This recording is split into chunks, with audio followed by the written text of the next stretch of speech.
మనం ఈ war zone special bulletin మొదలెట్టిన తర్వాత చాలా ఎర్లీగా ఒక 3-4 డేస్ బ్యాకే ఈ ఖర్గ్ ఐలాండ్ యొక్క ఇంపార్టెన్స్ని ఎక్స్ప్లెయిన్ చేశాము. అక్కడ దాడి జరిగితే ఏం జరుగుతుందో కూడా చెప్పాము. ఇప్పుడు అదే జరిగింది. ఈ ఖర్గ్ ఐలాండ్ ఎక్కడ ఉంటుంది, ఇది ఇరాన్కు ఎందుకంత కీలకంగా మారిందో మళ్ళీ ఒకసారి చెప్పే ప్రయత్నం చేస్తాను. పశ్చిమాసియాలోని పర్షియన్ గల్ఫ్లో ఇరాన్ తీరానికి దగ్గర 25 కిలోమీటర్ల దూరంలో ఉంటుంది ఈ ఖర్గ్ ఐలాండ్. 20 చదరపు కిలోమీటర్ల అతి తక్కువ వైశాల్యంతో ఉన్నా సరే ఇరాన్ ఆర్థిక వ్యవస్థకు ఇదే వెన్నెముక. ఇరాన్ చమురు ఎగుమతుల్లో 90% ఇక్కడి నుంచే, అంటే ముడి చమురు క్రూడ్ ఇక్కడి నుంచే ఎక్స్పోర్ట్ అవుతూ ఉంటుంది. సో అమెరికా ఆంక్షలు విధించినప్పటికీ 2024లో ఈ ద్వీపం నుంచి చమురు ఎగుమతుల ద్వారా ఇరాన్ $78 బిలియన్ ఆర్జించింది. దీన్ని బట్టి ఇరాన్ ఆర్థిక వ్యవస్థ నడవాలంటే ఇక్కడి చమురు ఎగుమతులే చాలా కీలకమైన విషయం మనకు అర్థమవుతుంది. అందుకే ట్రంప్ ఇప్పుడు ఇక మాట వినట్లేదు కాబట్టి దీన్ని సైతం టార్గెట్ చేశారు. B-2 బాంబర్లతోటి ఆ ఖర్గ్ ఐలాండ్ మీద బాంబుల్ని జారవిడిచారు. ఖర్గ్ ఐలాండ్ ఇరాన్ ఈ హర్బు జలసంధికి ఒమన్కి దగ్గరలో అక్కడి నుంచి సముద్రం లోపలికి రావాలి.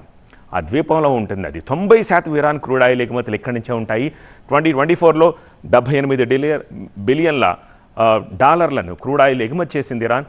మన కరెన్సీలో చెప్పాలంటే 7,21,000 కోట్ల రూపాయలకు సమానం. అది యుద్ధానికి ముందు రోజు 1.5 మిలియన్ బ్యారెళ్ల చమురు ఎగుమతి అయితే ఇప్పుడు రోజుకు 1 మిలియన్ బ్యారెళ్ల క్రూడ్ ఆయిల్ ఎగుమతి అవుతుంది.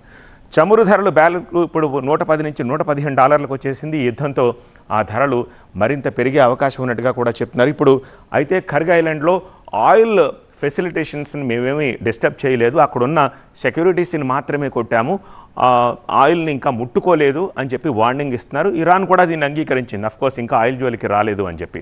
ఆ ఖర్గ్ ద్వీపం యొక్క ఇన్స్టాలేషన్స్ని మీరు చూడండి. ఈ ద్వీపం మొత్తం ఆయిల్ కోసమే ఉంది. ఇక వేరే ఏ కార్యకలాపాలు ఈ ద్వీపం 20 చదరపు కిలోమీటర్స్ దూరంలో ఉండవు. మీరు చూడొచ్చు, కంప్లీట్ ఆయిల్కి సంబంధించిన ఇన్స్టాలేషనే ఉంటుంది. ఇక్కడ ఒక చిన్న రన్వే కూడా చూడొచ్చు అండ్ పోర్ట్ ఉంటుంది. చిన్న ద్వీపం ఇది, కానీ 90% ముడి చమురు ఇక్కడి నుంచి ఇరాన్ ప్రొడ్యూస్ చేసే ముడి చమురు ప్రపంచ దేశాలకు వెళ్తుంది. సో ఇది లేకపోతే ఇరాన్ ఆర్థికంగా నాశనం అయిపోయినట్టే. ఇరాన్ నాశనం అయిపోవడం తర్వాత విషయం. ఈ చమురు లేకపోతే ఈవెన్ ప్రపంచ దేశాలు కూడా గడ్డు పరిస్థితులు ఎదుర్కోవాల్సిన పరిస్థితి వస్తుంది. ఈ ఖర్గ్ ద్వీపం మీద ఇప్పుడు అటాక్ చేశాడు. అయితే ఆయిల్ ఇన్స్టాలేషన్స్ కొట్టకుండా అక్కడ ఉన్న సెక్యూరిటీస్ని మాత్రమే మేము డిస్టర్బ్ చేశాము, ఆయిల్ జోలికి వస్తామని వార్నింగ్స్ ఇస్తున్నారు డొనాల్డ్ ట్రంప్.